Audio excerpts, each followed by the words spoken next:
By now, we have created 3 components as part of our training pipeline. We've been able to solve the problem for Python package dependency management by using Anaconda environments. We have converted our notebooks to scripts with logging enabled, and we are not hard coding dataset paths and hyperparameters in our scripts. But we still need to run each of our components manually. In a typical pipeline, you might have many components, each taking its own sweet time to finish. Our current approach might not scale.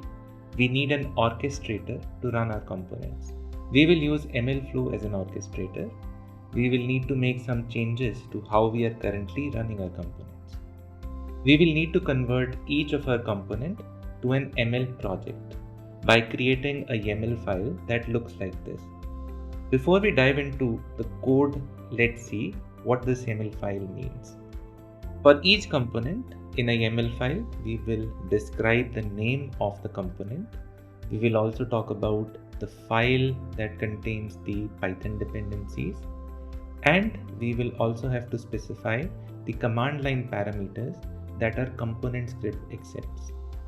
Lastly, we'll have to specify the command that we will use to run our component.